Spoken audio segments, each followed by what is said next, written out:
Jonathan Harker's journal, kept in shorthand. 3 May. Bistritz. Left Munich at 8:35 p.m. on 1st May, arriving at Vienna early next morning. Should have arrived at 6:46, but train was an hour late.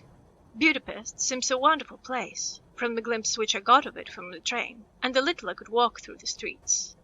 I feared to go very far from the station, as we had arrived late and we started as near the correct time as possible.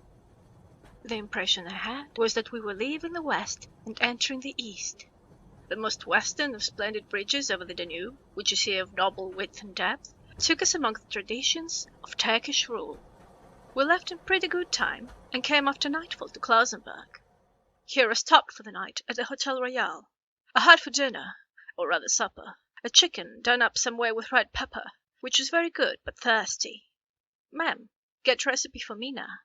I asked the waiter, and he said it was called paprika handle, and that, as it was a national dish, I should be able to get it anywhere along the Carpathians. I find my smattering of German very useful here. Indeed, I don't know how I should be able to get on without it. Having some time at my disposal when in London, I had visited the British Museum, and made search among the books and maps in the library regarding Transylvania. It has struck me that some foreknowledge of the country could hardly fail to have some importance in dealing with the noble of that country. I find that the district he named is in the extreme east of the country, just on the borders of 3 states, Transylvania, Moldavia, and Bukovina, in the midst of the Carpathian Mountains, one of the wildest and least known portions of Europe.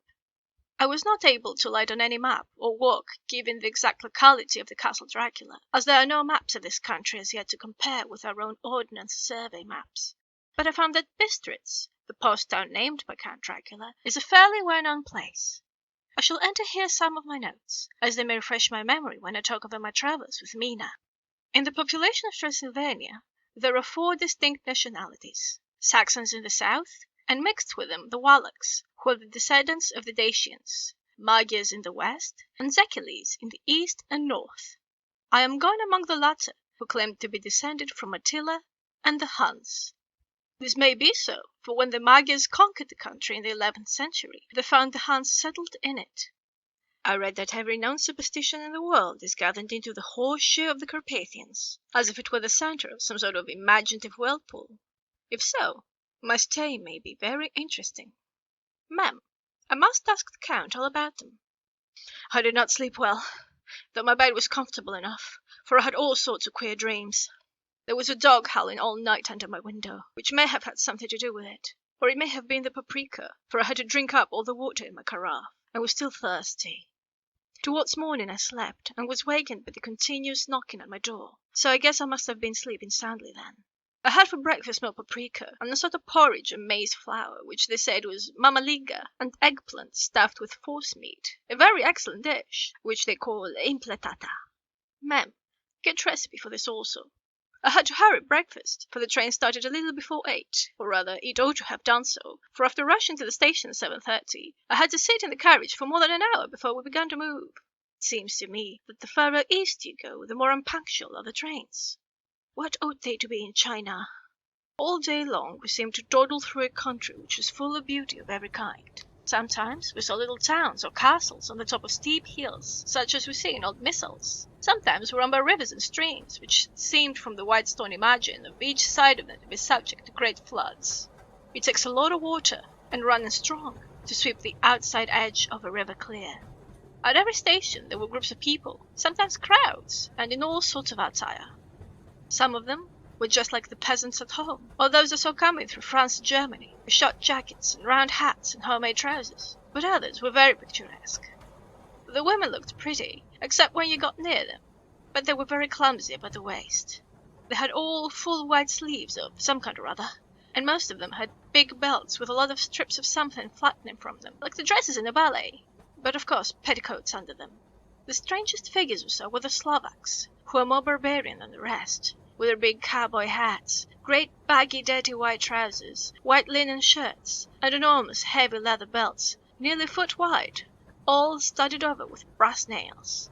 They wore high boots, with the trousers tucked into them, and had long black hair and heavy black moustaches. They are very picturesque, but do not look prepossessing. On the stage they would be set down at once as some old oriental band of brigands. They are, however, I am told, very harmless and rather wanting in natural self-assertion. It was on the dark side of twilight when we got to Bistritz, which is a very interesting old place.